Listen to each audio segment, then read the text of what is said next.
Today's episode is sponsored by Future State Media, experts in off-Amazon traffic for Amazon sellers. Future State Media will build you a custom-made website to deliver sales for you on Amazon. Built to grab traffic from search engines and social media, your site can be used as a secret weapon for launching products on Amazon or just to stabilize your Amazon sales. It means you can also build an email list on autopilot. Go to futurestatemedia.com for your free guide to Google SEO for Amazon sellers today. Ladies and gentlemen, we are here with Jana, Krekic of YLT Translation. So they focus very much on Amazon listings, but of course there's a ton of other text that we need in our lives as Amazon sellers, which they also deal with, which are not listed. So we're going to talk about that now. First of all, let's talk about what's your sort of starting point for even considering or working on this other stuff? Do we need to start from scratch again, like we do with the listing, or do we just translate what we have? What's the basic approach here?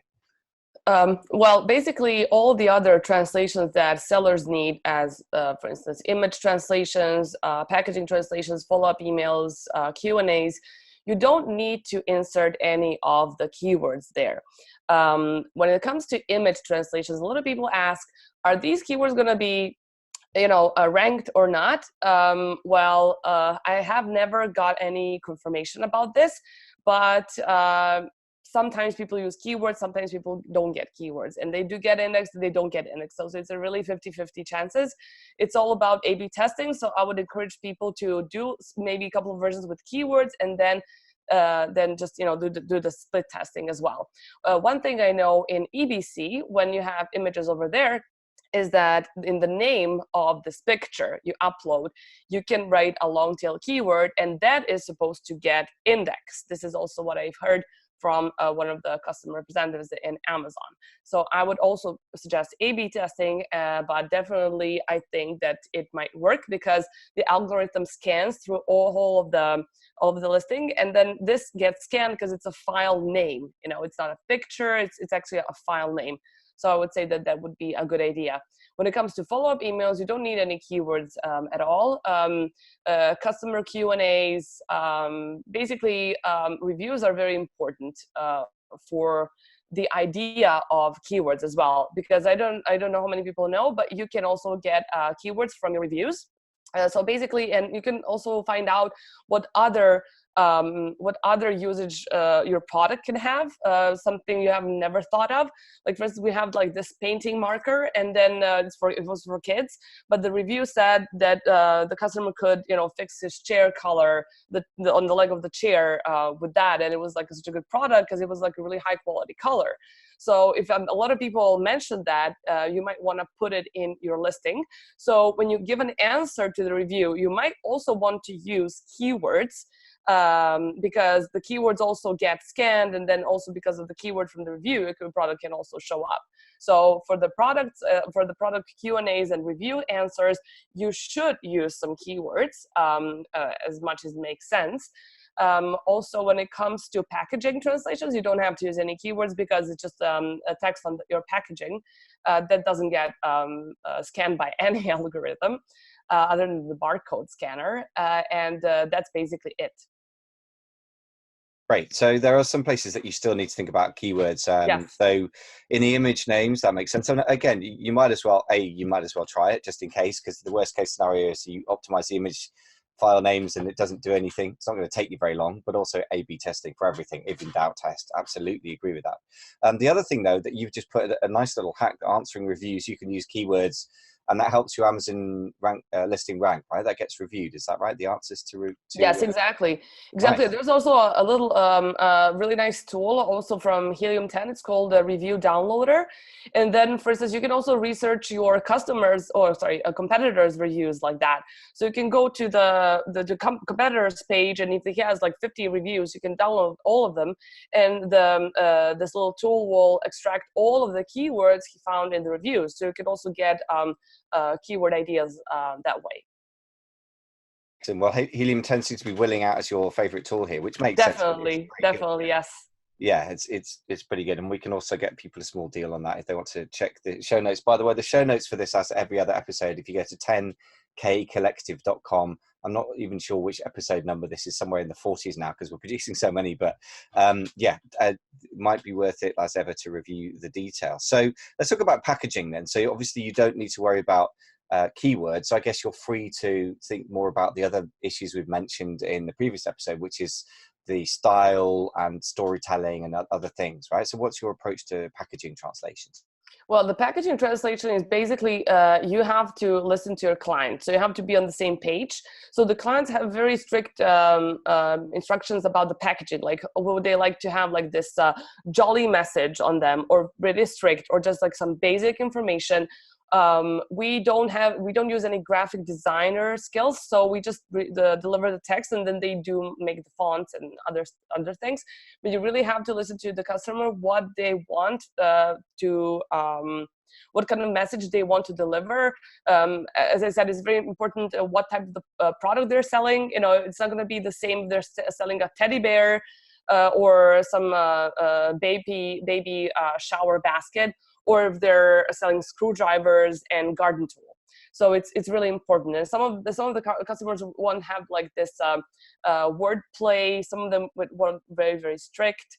You really have to keep it short. So it's very it's always challenging to do the packaging translation, because you have to keep it short, but to deliver the message to the clients. And again, localization is the mother of it all, because you really have to adjust everything so it sounds appealing to the target audience.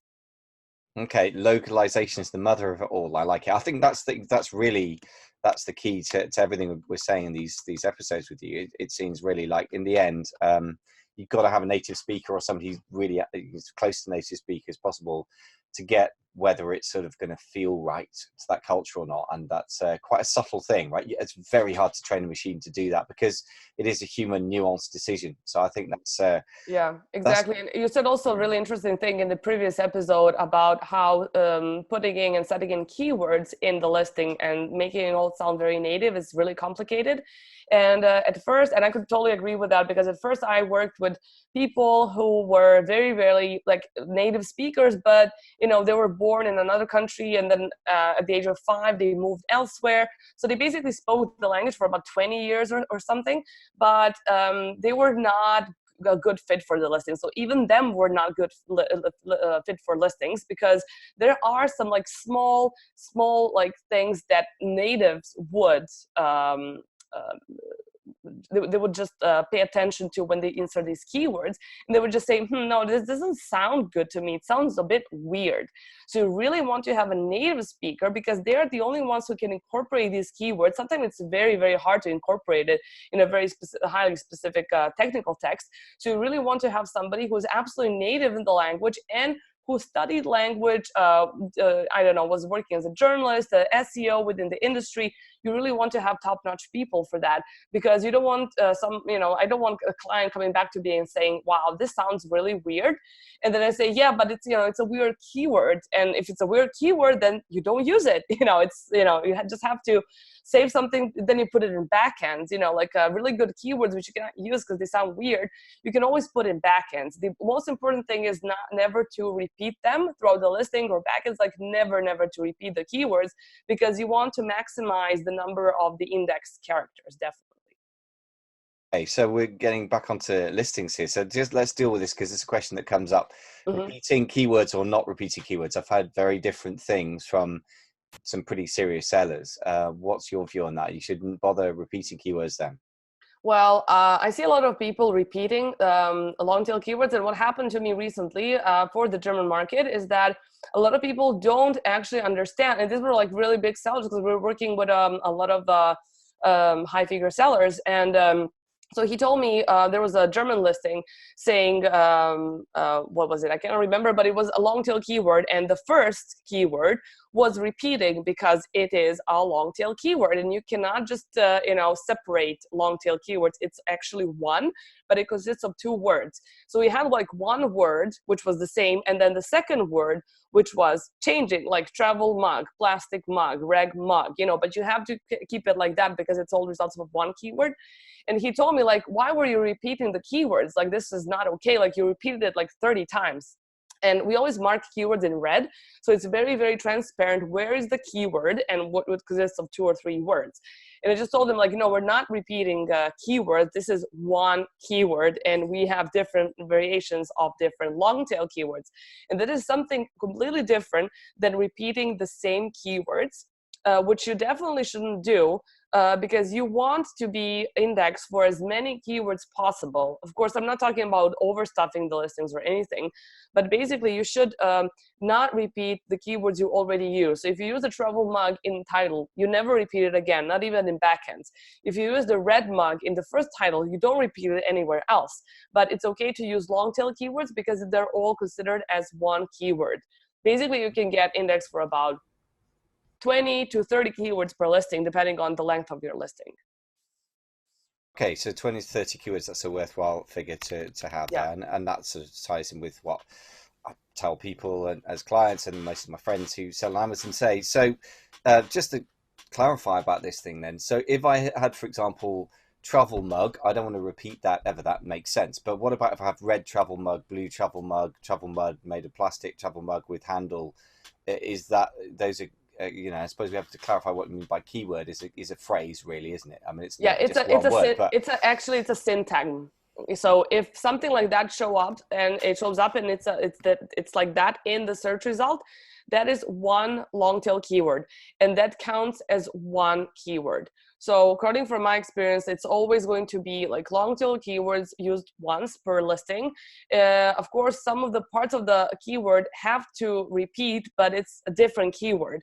It wouldn't make any sense if you just used one part of the keyword and just kind of put it in the text, because this is what people type in the search field.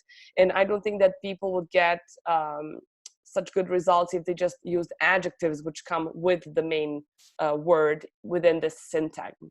okay, so for example, you couldn't just put travel mug once and then put the word red somewhere else and expect to rank for red travel mug, right? Exactly. You're not Yeah, going to rank for that. yeah, which is interesting because I think some of the guidance from Amazon, and this changes every sort of few months, but the average of the guidance from Amazon seems to be that they want you to do that and that their algorithm will piece together the keywords magically. But a lot of the serious sellers I know, I mean, people doing $1 million months in Q4 will say, no, that's not how it seems to work. Actually, exact match is important in your Exactly. listing, and that's your view as well. Yes, Okay, absolutely. And I always interesting. explain to our clients how we're gonna do it, and that we use long tail keywords, and this is how we do it. And if there is some like different how they want us to do that, we can do it. But this works best from our experience.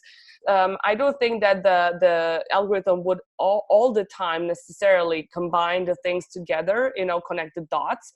It might happen sometimes, but I think in a lot of more cases that it would not happen, definitely. So, like what you can do is, like, for instance, in search terms in backends, what we do also is not to repeat any of the keywords. So we would, in the backends, we would not put like travel green mug, for instance, if we don't have it in, we would just put green. So we would put just basically the adjectives and something which describes the product or a related product, let's say glass, or a bottle, or let's say running, or something which is related topic to the product.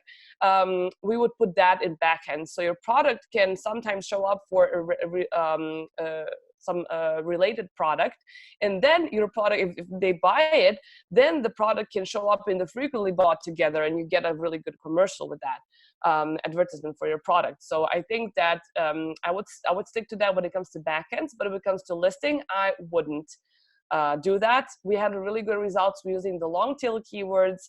As I said, some people can get lucky even with Google Translate listings and just sell the product because it happened to be a keyword in the French market, just written like that. But it's basically a matter of luck. And if you have a really, really, really good product, you're probably going to sell it even though you have a Google Translate listing, Absolutely, yeah. I mean, just because you could do something okay despite a massive flaw in your process doesn't mean it's not worth fixing the flaw, because you might double your Absolutely. revenue. You really might improve it. So let's talk about follow-up emails, because we talked about the indexing and listings a lot. We talked about packaging, so it's obviously quite a challenge to get the brand across in a very short space. What about the follow-up emails in different marketplaces? Have you got any sort of general tips or very specific ones for particular marketplace? Yes, so the German market, people usually experiment with, as I said, the formal form of an email and informal, where they are talking to you, like to the second person singular, other than second person plural. So that's very important, and people like us to do the both versions. So they do like split testing and see what works best. But when it comes to Spanish and Italian and French market, it's usually the second person singular that works fine. And then, as I said, depending on the product, a lot of people want to be like playful language. You know, like if you're selling a baby hamper basket or a teddy bear set, you want to be like you want to have some rhymes in your email. It really has to be a good fit with your brand and your storytelling from your listing. That's really important. And a lot of people end an email by the first name of the owner of the brand, so they make it really very personal. So they mean that, you know, people appreciate you buying this. Of course, a lot of people still ask for reviews, even though this is against TOS. But a lot of people want to make it a really like a personal email with a personal touch, saying thank you from the brand owner. It's a personal touch, so that's the same as in the US. And I think Yeah, you're saying in Germany you've got a split test. I guess it depends whether you're selling sort of fluffy bunnies or exactly. cough Yeah, medicine or something, right? yeah, yeah. But it's interesting. You're saying in French, Spanish, Italian markets, the more casual version works fine, right? Yes, usually that's Yeah. what type of emails we get, and then they ask us, you know, how should we do it? And you know, my translator will tell me like, look, I don't think we should do this, because nobody in French would like say it something like this. Like nobody would offer, or yeah, for instance, also in Germany, also people don't want that. You know, you have like this pushy. Like buy our product. Our product is the best in the universe thing.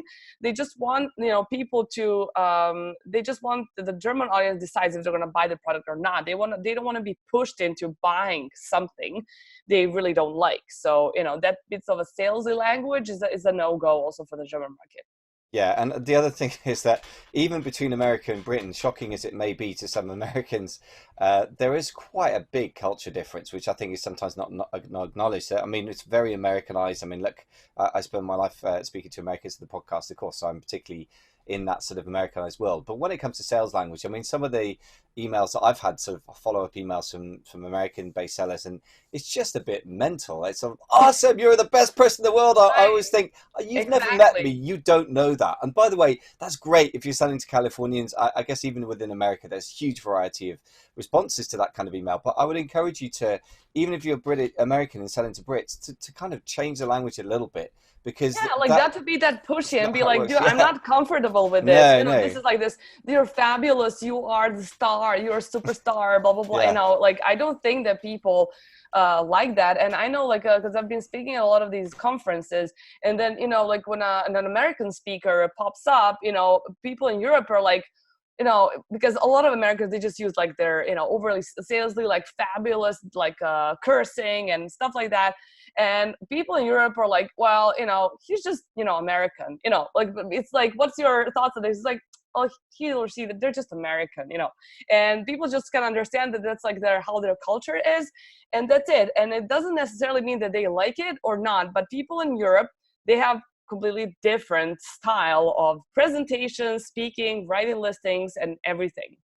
By the way, I just want to point out that it goes the other way as well. If you are British and a bit reserved, or German, Absolutely. when you're writing in America, you have to write in a way that probably makes you feel like you're shouting a little bit, because that is the nature of the marketplace. And I'm not saying that quality sales language or sophistication isn't necessary. Of course, it's a very sophisticated nation of consumers, America, of course, but the style is different. They're used to people saying, "This is the best. This is awesome. You're amazing. You rock. You're a Yeah, rock star." and it's really If you hard. if you don't say that, you're going to come across as rather Yeah, depressive. So you yeah, really yeah, have yeah. to adjust to that in both directions. I think that's And very important to it's say, you know? really challenging, I think, for Europeans to get to that American style, so it sounds natural, because you can have a lot of like really big misses, like with just like saying something in an email, and like American people will be like, okay, he's just like trying too hard, you know. It's just like sounds weird because you're not too familiar with that. So I would say that the American style is as challenging as the European style for Americans, definitely. 100%. And again, I think people get very confused between language and language. I mean, language, okay, English and American, we've already talked British English and American English, kind of similar. And yes, you can look up in a dictionary, or we know that words like faucet or pants or whatever, a different hood, it's quite a lot of common words. But cultural differences are harder to get. For example, a lot of English people think they can do an American accent, but most of us do a horrible job. And there's no such thing as just an American accent. It depends. Are you from the South? Are you from Texas? Are you from Bronx? Are you from Brooklyn? Even different parts of New York. So in the end, what we think we know and don't know is often what kills us, right? If you don't speak German, you know that. But I would really encourage you, if you're serious about selling a product, you're British and selling a product in America, to approach an American copywriter to do some of your listings for you, or certainly follow-up emails, because you are trying for a completely different market, in my opinion. So there you go. Even within the same language, it's not the same language. See what I mean? Yeah. And I think that's really quite a strong difference. So let's talk about some of the other stuff outside of follow-up emails. Ads. Do you deal with Facebook ads or things like that? Because that's obviously a huge area potentially for translations. Yes, we used to do Facebook ads, but we didn't get as many requests for that. So I think that the last one we did was maybe a year ago. It was also, you have like the certain rules, the certain lengths you have to follow. And you would also like to have some really short phrases, something which is call to action. It's also very challenging whenever you have a really, really short form to actually express what the client wants. As we mentioned, the German and French language, sometimes you have to completely change what the customer wanted to say, because it's absolutely not going to fit in that. So that's a really, really short form, but we basically stopped doing that last year. But we had some things done, but we didn't get a lot of inquiries for foreign languages for Facebook ads. I think that people still stick to English versions for Facebook ads and other type of ads. That's interesting. Well, there's obviously an opportunity there for somebody if they can be bothered to do ads in German and Facebook or what have you. I think it's going to be a tricky thing to do. What about Google? Is that something you've ever sort of translate ads for people now? No. We didn't do anything with Google. We basically before we started doing Amazon only, we were specialized in e-commerce translations, which is also quite interesting. We still do the website translations, and that's also a different type of translations than Amazon listings or just plain regular translations. You get, for instance, when somebody sends you to translate how to turn on your washing machine, for instance, that's completely different than website translations. So with website translations, you also have to pay attention to keywords. You just use different tools. You can use a keyword planner. You can use SEMrush. Like there are like a lot of different tools you can use with that. And for that, you need the knowledge of the SEO. So you need to know how to also incorporate the keywords, for all of them to sound very native. I'm sure you know what I'm talking about. So it's also very important. But unlike the Amazon listings, they're not going to be any like length limits. Of course, you don't want your blog to have like 3,000 words, but definitely when it comes to e-commerce, which are selling products, you would definitely want to have a title of your product with some keywords and a description of the product with also a couple of relevant keywords. You don't have to have that many, but it's really important to have really the high traffic ones. And it's much easier to find good keywords when you're doing the SEO other than Amazon, because on Amazon you can really get like this super, super specific products. And from all of the e-commerce websites we worked on, a lot of them were basically things that you can sell really easy and are popular products. And I don't think that we had anybody who was selling something which was like a niche instead of a niche, like a very specific one.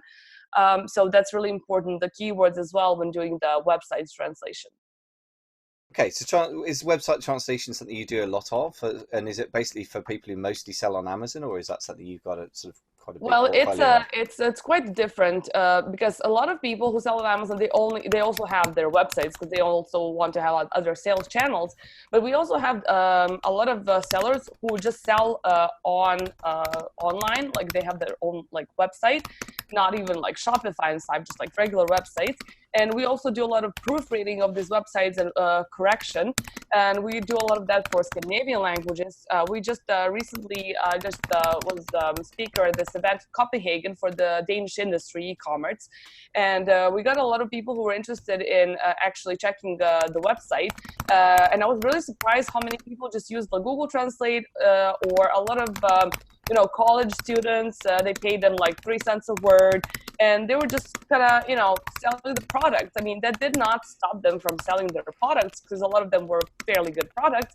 But as you said, imagine how much better they would have been doing if they had like keywords, if they had a better Google page rank, and if they were maybe, doing the Google ads, all of that. It's like, small pieces of puzzle that you have to put together in order to get like a really, really good product in form of your website.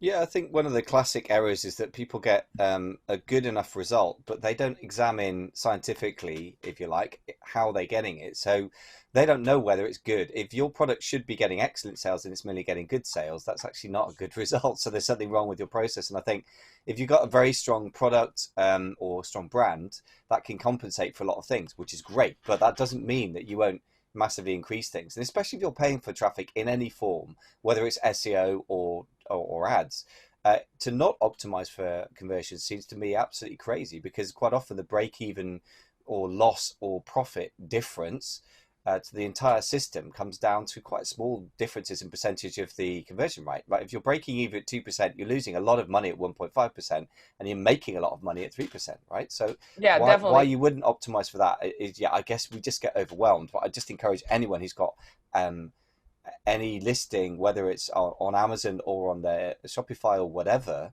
in whatever market, to really go and look at the numbers, because you can't be amazed at how much more money you could make without spending a lot more. Like do a split testing. You don't have to translate your whole website. You can just do a split testing on one of your pages, like one of your page, you can just redo it and see how well it's going to perform.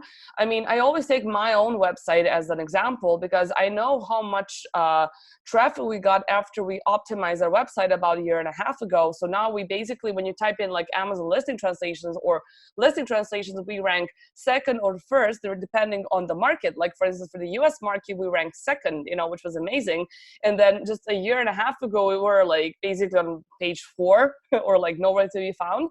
So I really would put a lot of effort in SEO, and as well as, if when talking about Google, of course, Google ads.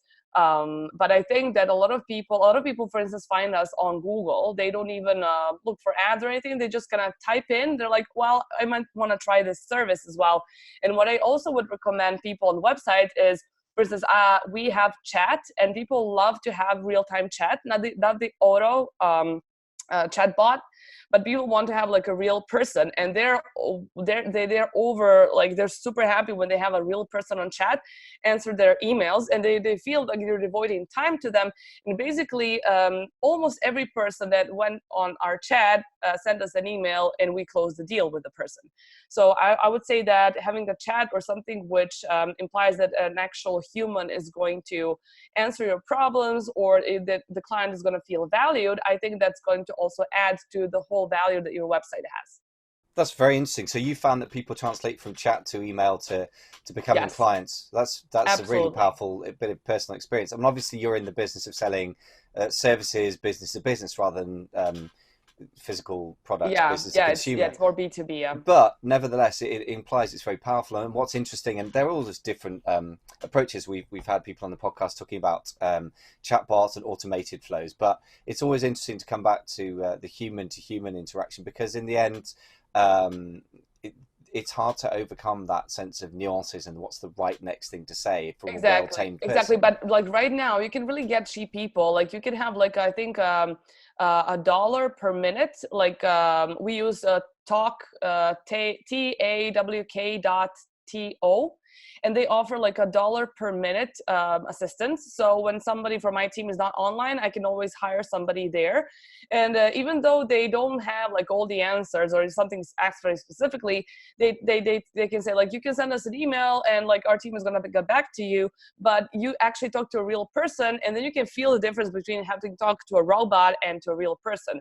So I would say that's a really, really good thing. And another thing which I started doing about half a year ago is that on the forum where it says contact us, I just left a link to my Calendly, and I say, like, if you don't want to fill out this form, to schedule a free call with me. And a lot of people schedule a free call because a lot of people love to talk. They love to talk and hear something about your services. They want to hear your voice. They want to picture who you are. Are you a serious person? Where you're from? You know, they love to hear this. And after that, I always close the deal, like every short, like 15-minute meeting. And I always think it's worthy to have extra time to hop on a call with potential new clients. I think that human contact is something that everybody's striving for in this era of chatbots and like robots and stuff. Of course, to a certain extent, like I don't want to spend my 24 hours talking to people, but I think that a lot of people appreciate that a lot. A lot of big clients are sick of big corporations being treated like they're, you know, not important, answering emails after 15 days and stuff like that. So what I'm trying to do, and what I would recommend other maybe service providers, is kind of to make it more personal experience when people contact them, especially if they are a small business like we are. Excellent. That's really, really good. I like that. And it's quite an efficient combination. In fact, if you think about it, there's quite a degree of automation because people come to your site because of SEO, which is an ongoing automatic process that you're not involved in. They're using Calendly to book you in, and it's 15 minutes of your time. So in the end, you've done some finding the right kind of people already by your website, right? And the fact that they click on the Calendly, most people won't. So there's quite a filter there. So you're ending up spending your time talking to people who know their stuff. As you say, this is a model that's probably more applicable to the service type things. I know a lot of the serious Amazon sellers that I work with are starting to, unsurprisingly, turn to the agency model because it's better for cash flow, although it's very intensive and not as scalable as a product-based business. As I'm sure working with translators, that's ultra intensive work. But you know, why not have the two? In the end, the distinction between services and products can be a very artificial one. I'd encourage people to just do what makes sense for them. So that's hopefully useful for those guys as well. But if you've got any, I mean, I love that. I don't want to add much more to this because I think that's a wonderful note to end on, that people need human contact and the power of that and the power you found as a business of that. Just a couple of things to wrap up on them. First of all, if people want to work with you, have you got any contact details or any deals that you could offer our listeners as well? Yes, definitely. If you guys want to contact us, and I would like to invite all the listeners of Michael's podcast to contact us by our email, which is info@ylt-translations.com, or you can visit our website. As I previously mentioned, somebody's going to be live on our chat 24 hours. So our website is ylt-translations.com. And I would like to offer 20% to all of our services to all of the listeners out there. And you can activate this discount just by sending amazing20 as a coupon code in the subject of an email. And that's it. Excellent. So yeah, special deals here, folks. Amazing20 in the subject of an email. You don't even need to say Mike sent us. You'll get a discount, which is definitely worth having. 20%, pretty substantial discount. Also, the last thing then to ask you, apart from saying thank you for bringing some really excellent, frontline translation reality to the table. If nothing else, if it encourages somebody to go off and do a proper translation in, say, Germany or Japanese, where there's so much business to be had and they double, their business there, then send me an email and tell me, because I'd be delighted. Absolutely. I know that there's so much money to be made. I've been bullying people every so often myself, and they go and do a half job in Germany and they get a lot more money. So I would encourage you to get hold of Jana and her team and do a great job. What would you say the sort of final bit of advice from you, 1, 2, or 3 pieces of advice in the area of translations for e-commerce? Well, as we previously mentioned, definitely native translators and definitely somebody who has had some experience. I would always ask for somebody's recommendations or work that somebody has done. If you don't want to hire a translation agency, if you want to just hire a translator, you want to have a proofreader for sure. And you don't want this proofreader to be your friends, neighbors, or anybody else that can just read a text. I would also like to hire a proofreader that knows why this keyword is placed here and why the keyword is placed there. So apart from the text sounding native, you really have to have good keywords.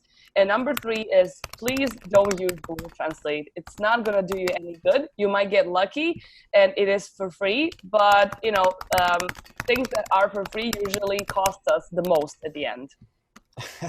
Nice. Things that are free usually cost us most at the end. I think, yeah, you're right. In the end, there's no such thing as a free lunch. So exactly. Thank you for that reminder of bit of business reality. Jana, it's a great pleasure to have you on, and thank you very, very much for your help and guidance. Thank you for having me.